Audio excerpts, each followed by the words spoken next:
রংপুরে একই পরিবারের 4 জনকে হত্যার ঘটনায় বেরিয়ে আসছে চাঞ্চল্যকর সব তথ্য। এই হত্যাকাণ্ড ঘিরে ধোঁয়াশা এখনো কাটছেই না। পূর্বশত্রুতার জের নাকি ভিন্ন কিছু? এই হত্যাকাণ্ডের পেছনের রহস্য কি? আদালতে আসামিদের জবানবন্দির বরাতে পুলিশ বলছে, গত শুক্রবার ঘটনার দিন সকালে গণপতি চক্রবর্তী তার বাড়ির ছাদে হাঁটতে গেলে সেখানে সিদ্ধার্থ ও মুগ্ধকে ইয়াবা সেবন করতে দেখে ফেলেন এবং ধমক দেন। এরপর ছাদেই তাকে হত্যা করা হয়। শব্দ পেয়ে স্ত্রী ও মেয়ে ছাদে গেলে তাদের দুজনকে একসঙ্গে হত্যা করা হয়। বৃহস্পতিবার 27 আগস্ট এক ব্রিফিংয়ে আদালতের বরাতে রংপুর মহানগর পুলিশ কমিশনার মোহাম্মদ আব্দুল মাবুদ জানান, আসামিদের জবানবন্দিতে হত্যাকাণ্ডের বিষয়ে পুলিশের আগের বক্তব্যের সঙ্গে নতুন কিছু তথ্য যুক্ত হয়েছে। তিনি জানান, এর আগে পুলিশ যে তথ্য দিয়েছিল সেখানে বলা হয়েছিল ঘুমন্ত অবস্থায় শিশুটির উপর হামলা করা হয়। তবে আদালতে দেয়া জবানবন্দিতে সিদ্ধার্থের বক্তব্যে শিশুটি ঘুম থেকে উঠে তাকে দেখে ফেলার কারণে হত্যা করা হয়েছে। স্যারের বাসার ছাদে এরা পানির ট্যাঙ্কির আড়ালে বসে ইয়াবা সেবন করতে থাকলে তারা খেয়াল করে না, ভোরের আলো ফুটে যায়।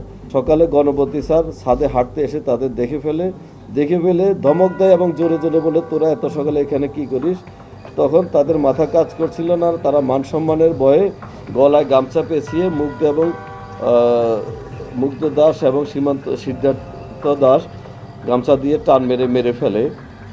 এটা আমরা পরবর্তীতে মেডিকেল থেকে যে রিপোর্ট পেয়েছি সেটা ময়নাতদন্তের রিপোর্টে সেখানেও চলে আসছে যে এটা অ্যাসফিক্সিয়া বা শ্বাসরোধ কারণে হত্যা, অর্থাৎ এই বক্তব্যের সাথে মেডিকেলের যে রিপোর্ট সেটা মিলে গিয়েছে।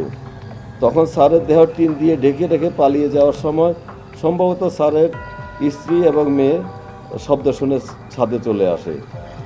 তাদের দেখে চিল্লাতে লাগলে মুগ্ধের হাতে স্যারের গামছা ছিল, সেই গামছা দিয়ে স্যারের স্ত্রীর গলা চিপে ধরে আর সিদ্ধার্থ দাস স্যারের মেয়ের গলা চিপে ধরে।